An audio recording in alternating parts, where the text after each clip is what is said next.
Uma semana é o tempo que falta o Crimson Desert. E saiu o trailer, né? O último trailer de lançamento aí da Pela. E eu nem trouxe aqui, mas... Porque eu não trouxe porque eu acho que todo mundo já viu por aí. Mas se vocês quiserem eu trago, hein? Pô, uma pessoa comentando eu quero aqui, eu trago. O Digital Foundry lançou um vídeo aqui de meia hora sobre o overview de análise deles no PlayStation. E aí tem essa parte do PlayStation, mas tem a análise geral também. E tá muito bonitinho. Vamos ver junto. Cadê? Vamos lá. Botei legendas geradas automaticamente, tá?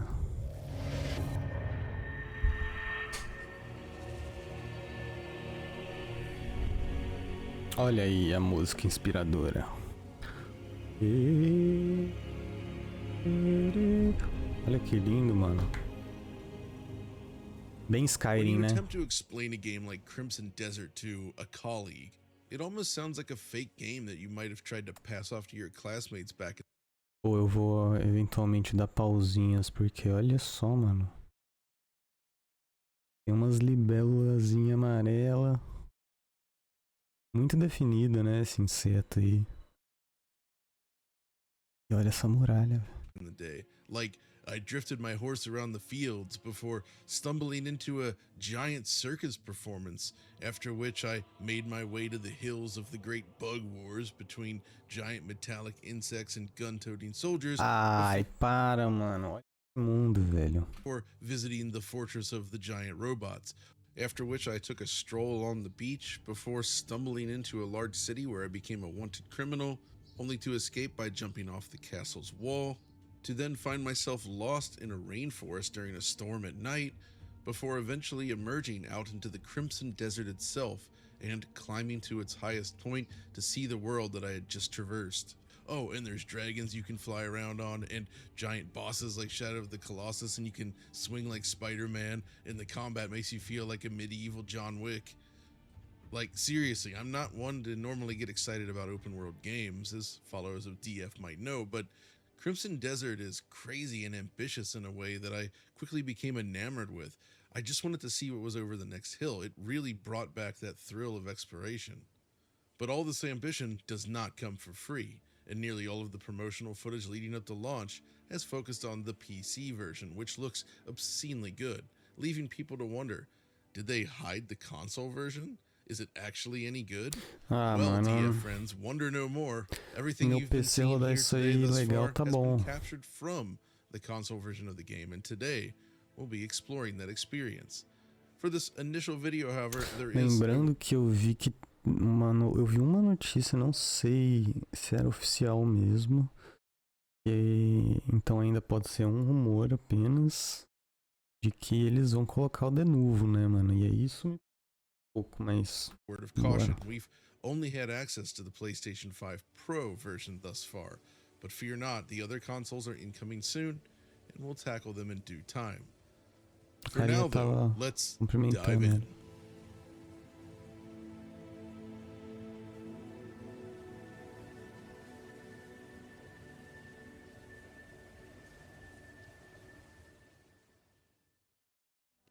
Looking for a new high-quality gaming display? Ai, propaganda.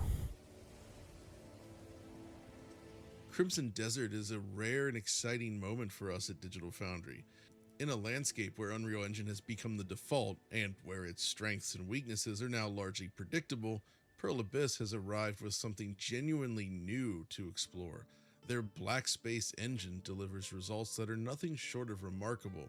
Yeah, there's some jank to contend with, of course, and we'll get to that, but the overall impression it leaves is striking. From performance to crowd behavior, animation, freedom, foliage, lighting, everything, it is a stunning game. And on PS5 Pro here, you actually don't lose that much. For starters, the game's ray tracing features are fully present and accounted for on the Pro. The ray-traced diffuse global illumination we highlighted in our PC preview, the per pixel solution, yeah, it's enabled here. This gives the game a fully dynamic, ray-traced driven lighting system. Sunlight pouring into a room naturally bounces across surfaces, creating dramatic, believable scenes, and it's all done fully dynamically. The same is true of local lights, which produce equally impressive results. You have a lantern in your inventory, for instance, which you can pull out at any time, and the light from your lantern produces ultra dramatic scenes, especially at night where light is scarce. Scenes like this are particularly impressive. This battle here has lights being generated by the enemies that you're fighting, and all of it is fully real time with shadows and lights dancing realistically across the terrain. It makes the battle feel so dynamic. The lighting has a distinctive quality that makes the world feel more convincing than most current-gen games. The bright blue skies stand out immediately, and the environment around your character shows clear atmospheric light scattering. The Muito real-time lindo, time velho. of day system also pays Você tá off. doido. Days and nights last longer than you usually see in games, and nighttime is genuinely dark, closer to something like, say, Dragon's Dogma, but with stronger, more consistent ray traced lighting. Ray tracing is enabled across all 3 modes, by the way. Yes, there are 3 modes. So the overall lighting quality remains intact and consistent regardless of how you play. The only drawback here is that the denoiser occasionally struggles in more extreme cases. It's not as speckly as Resident Evil Requiem, but it's definitely still noticeable. In particular, I noticed streaking and noise in areas of high contrast. Even so, lighting is a major pillar of the game's visual identity and works beautifully overall. I'll be curious to see how the game looks without ray tracing though, because it seems like the Xbox Series S version does not have this feature. Beyond that, I noticed some really great visual touches that I wanted to highlight. For instance, particle shadows. Smoke plumes cast real dynamic shadows that you can observe as you move around. You can see that here if we look at this smokestack and then turn the camera around, you actually see the shadows from the emanating smoke. It's very cool. And attacks from above actually do the same. It's a subtle feature, not something I've often thought about, but it really adds a surprising amount of depth when it hits. Ray-traced reflections are also something I noticed.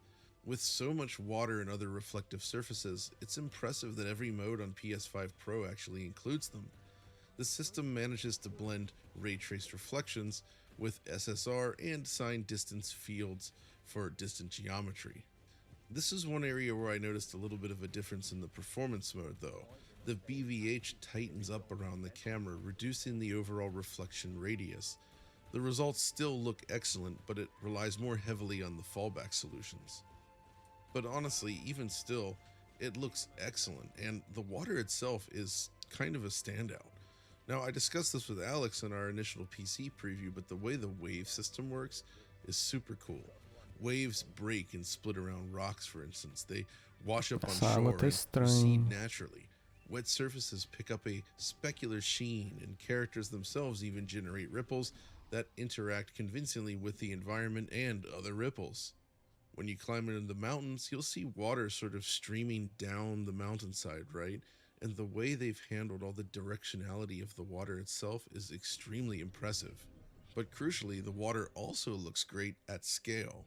When standing on a mountain looking out across the ocean, for instance, it's still convincing and beautiful. I also love how they simulate the penetration of light through the surface of the water, like standing in deep water here with your lantern. But the water in general is just beautiful throughout this game and a real visual highlight. The way they're able to scale from nearby ripples to a full ocean is very impressive. And this idea of scale is kind of what surprised me the most. The developers have managed to deliver this combination of ridiculous near-field detail at a huge scale that you can appreciate at a distance. Just stop and look around, right?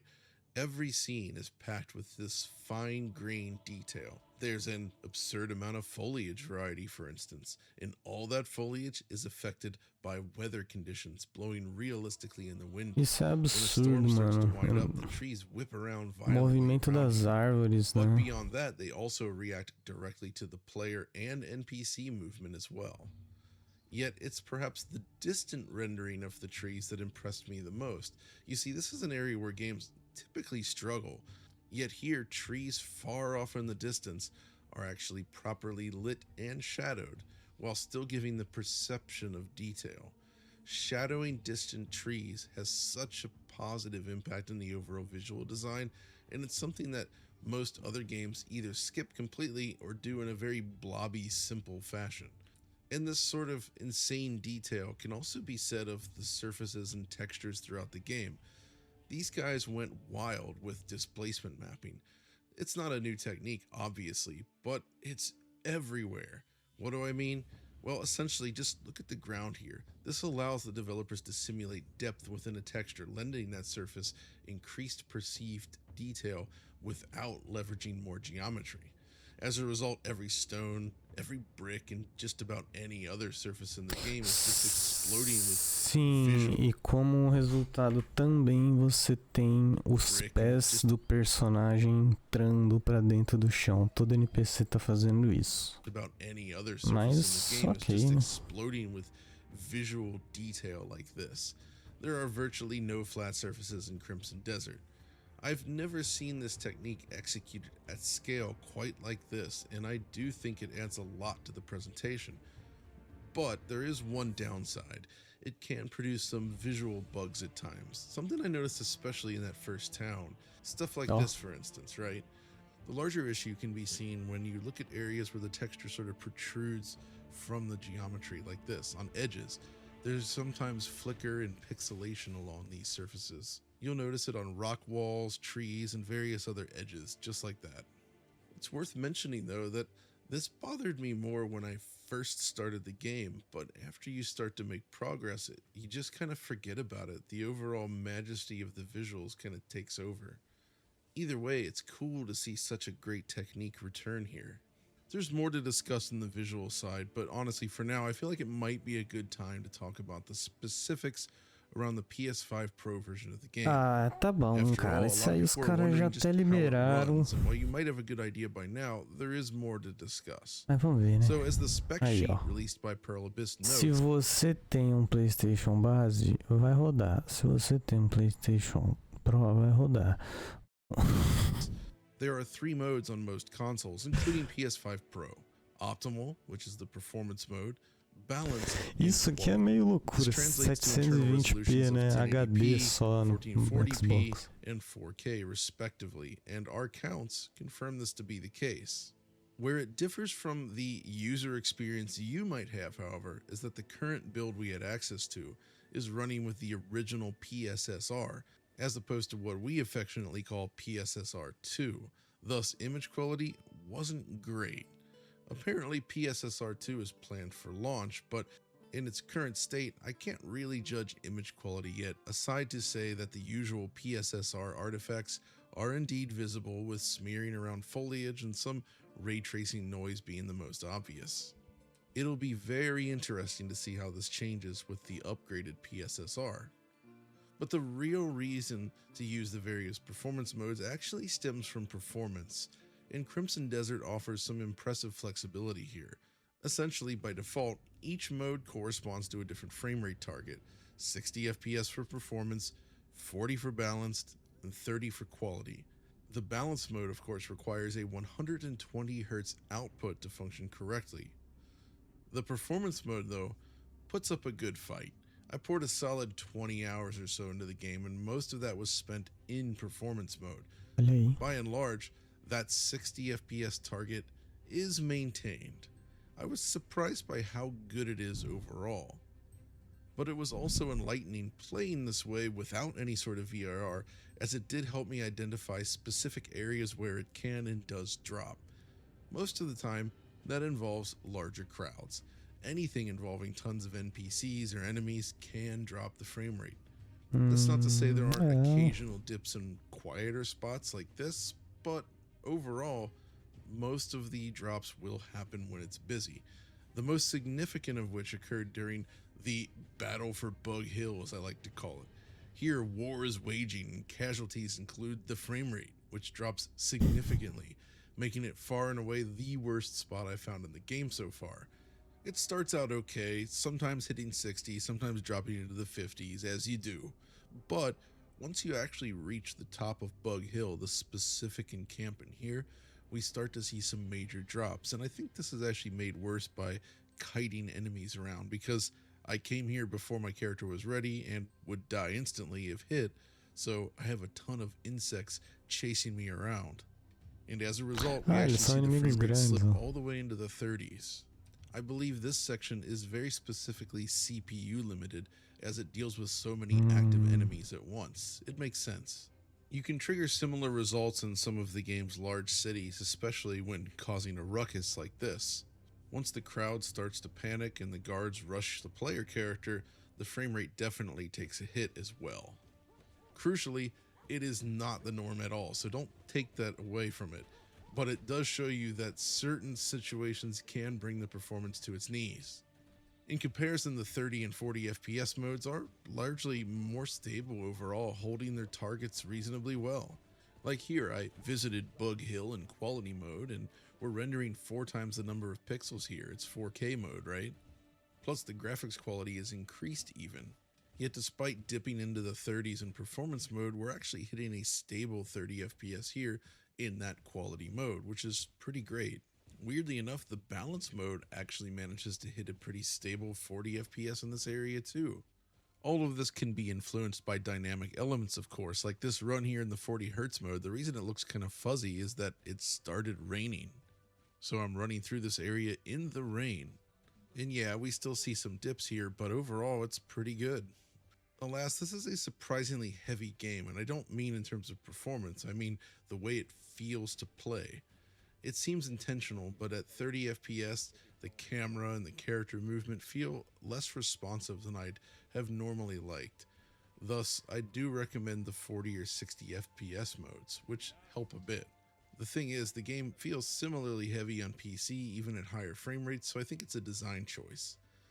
Now, if not for capturing, I think I'd have probably stuck with the 40 FPS mode, since I feel like it finds a nice balance between image quality and performance, but once we factor in the new PSSR, it might actually make sense just to stick with performance the entire time. The thing is though, if you drop into the options menu, you might notice something else. There's a VSync toggle. Let me start by saying that if you're not using a VRR display, do not turn on this option. It is horrifically bad and clearly not intended for use Costuma ser, without né? VRR. I mean, just look at this. The results are extremely awful. Don't use it, trust me. But it does become useful when combined with VRR, but mainly just in performance mode. You see, despite the 120 Hz container, the VRR in this game does not seem to support low frame rate compensation like some other major first-party titles. So when it dips out of the VRR range, screen tearing reappears. This makes the setting unsuitable for quality and even balanced mode because tearing does appear. When coupled with performance mode, however, it's legitimately cool and allows frame rates that go above 60 FPS. It's honestly the most responsive and smooth feeling mode in the game, and as you can see, manages to keep frame rates under control. I did a full walk from one area to the other, and it gives a good idea of what you can expect. Using this mode, you won't really detect frame rate dips at all outside of perhaps places like Bug Hill. Honestly though, when it comes to overall performance, I do think the results here are pretty good. When you consider the scope of the game and the reasonably high resolution targets, more than we see with any other UE5 games, that's for sure, the results are pretty impressive. Reflecting on all the various big open world games this gen, Crimson Desert is one of the better performers overall. It's not perfect by any means, and I do have some issues with certain image quality things, but still, I think it's fair to say that the console version, at least on PS5 Pro, is very good. So, with the performance situation firmly established on PS5 Yay. Pro, we await the other consoles to see how it stacks up there. But regardless, there are a few other cool things I wanted to talk about that caught my eye while playing this game, and to do that, I want to take you on a small journey. You see, early on I made the decision to test the open world, not knowing what was in store for me nor how large the game world really was. So I set a waypoint just out in the middle of nowhere to sort of guide me in the proper direction, and I just went.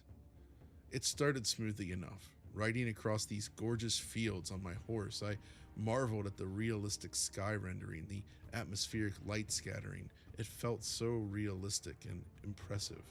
I appreciated the sheer density of the environment around me, the grass blades swaying in the wind, the trees, the foliage, the interactions with the horse. Every hoof matches the terrain. Yeah, there's definitely some visible LOD popping along the way, which I don't love, but given the scale and the performance, it's understandable. Eventually, I reached this lengthy wall running across the terrain and decided to ride full speed towards this scaffolding, and was surprised at how seamlessly you could leap off your horse and grab onto the structure. Very cool stuff. Of course, it was seemingly for nothing, as my horse was able to just walk right through here on the bottom when I called him. Oh well. So I continued, and my next idea was to sort of wreak havoc in a nearby field to test the game's physics and performance. That's where I discovered horse drifting, where you can essentially sharply spin the horse around in circles in a way that feels awesome. Impressively, most smaller objects in the environment can be knocked down or destroyed by simply ramming into them, making this a lot of fun. There is a small delay when destroying physics-based items, but still, it feels really great. I then rode towards a small nearby village and attempted to knock down these things as well, only to mistakenly reveal an enemy that was just hiding in the middle. Then suddenly, from off screen, a giant guard leaped into action and eliminated him immediately. Whoa. With that though, I decided to continue forward, looking for anything interesting, and it's here that I noticed the somewhat noisy ray-traced lighting visible along the foliage here, and that reminded me that we're looking at the original PSSR. We'll be very curious to see how this looks with the upgraded PSSR at launch. But moving forward, I decided it was time to play around with some guards just to sort of test the AI, right? The results, I thought, were interesting. So after angering them, I ran away and decided to climb up on the roof of this house just to see what would happen. Turns out these guards can climb as well, and they quickly tried to overwhelm me. While the shields clipping through the roof looks a bit awkward, the result of fighting them on the roof was really interesting. I was trying to kick them off, knock them down the slope, etc., and was doing okay, but eventually they overwhelmed me. So I tried to run again, and this time they killed me, causing me to respawn nearby. And it's from this respawn point that I randomly stumbled upon this circus, and honestly, this one really surprised me as well because it felt strangely lively. There was no story reason to be here, at least not yet, but wow, look at this. The frame rate, of course, was a little unstable here, but I was surprised to see that there was an actual circus performance happening inside this tent, all lit with real-time ray tracing. Very, very cool, right? But then I stumbled back outside and figured I'd mess with the AI again, so I tried to attack NPCs. This revealed that when you first swipe at NPCs, they actually just fall back and avoid your blade. But if you keep doing this, eventually the circle of pain draws around your character, and everything within this circle that is, say, a guard or an enemy will suddenly come for you. What impressed me though is the way in which the crowds dispersed. Not just randomly in all directions, rather they actually made their way as a group towards the exit in a panic as the guards then entered the scene to take me out. Which recalls something cool about fighting, because you see similar behavior with enemies as well. If, say, you're fighting some bandits and you kill most of them, there's a point where some remaining enemies might actually freak out and just attempt to run away from you. You can of course take them out with an arrow if you're a good shot, mind you. It's a neat touch that adds a tinge of realism to the encounters. I really like the AI behavior in this game. From there though, I kept moving forward, and eventually that's where I found Bug Hill, as I mentioned earlier, and this was quite a shock when I first found it. You see, up until this point everything had this sort of grounded medieval flavor, but suddenly we had mechanical insects, airships, balloons, orcs, all fighting on the side of the mountain, and it looked super cool. This is when I did some of my performance testing, of course, but eventually I survived Bug Hill and found this amazing orc city built upon a mountain, which looked wholly unlike anything else I'd seen in the game yet. The sheer level of detail, the pipes, and the ornate structures really impressed. But it was time to continue, and as night fell, I noticed a city in the distance, and that city seemed to be illuminated by electric lights. Sure enough, it was. This sort of farmland was just spread out across the terrain. At first, we thought it was Nazca lines, but it's actually an electric farm of some sorts. Very strange, very different mood as well. The HDR in this scene, by the way, was very impactful. I loved both the lights with the strong highlight, as well as the beautiful night sky with its gorgeous volumetric cloud system. So I continued, climbing the mountain in the darkness with just my torch, fumbling around. Night is really dark in this game, and it makes navigation more treacherous. I ended up exploring the cliffs, engaging a few foes, before eventually finding this view, which is just awesome. Rather than diving in, though, I decided to take a left turn of sorts and make my way down to the shore to check out the water and take in the view. The water was beautiful. Of course, I was ready to capture the scene. It really feels like you're standing at the edge of the world, but of course, you're not. So I kept moving, this time walking down the beach, eventually reaching this sort of rocky terrain. That was where I decided to test the climbing system again, and yeah, it works similarly to Breath of the Wild. You have a stamina meter and can climb most surfaces. It's actually influenced by heat and cold as well, which makes it harder to climb such surfaces. What I really like about it, though, is the way the animation system successfully matches your character's hands to logical positions as you climb the surface. It feels very gratifying as a result. Eventually, I made it to the top, and waiting for me up here turned out to be a rainforest. And the mood shifted greatly because it's not just a rainforest, it actually started to rain. Your local torch lights up the droplets around you in a beautiful fashion as the area around your character is battered by the storm. Other lighting effects like this random blue glow from something produces dramatic results as well. What I loved about this sequence in the jungle is that the fog and rain combined with the thickness of the trees really limits your view. It really feels isolated, as if you were actually exploring a deep jungle. Along the way, I navigated rapids, appreciating that awesome water system, dealt with a few more enemies in their encampments, walked along some cliff sides, including making some leaps of faith, before eventually reaching the edge of the forest itself. And that's when the rain started to let up, which highlighted another cool detail. Rain actually leaves behind puddles that persist for hours of game world time. It's not just a binary thing where it's rainy or not. It actually comes and goes realistically, leaving its mark, something that really adds to the realism. By this point, though, I managed to climb up the side of this steep cliff and found myself staring out across the Crimson Desert itself. From the opening village to the top of this mountain here, it took me roughly 4 hours of traversal and exploration. So yeah, I think you get it by now. The amount of variety on display here is outstanding, and what I've shown you is just a small taste, a tiny path through the game world, a simple walk from one part of the map to another that became a memorable adventure.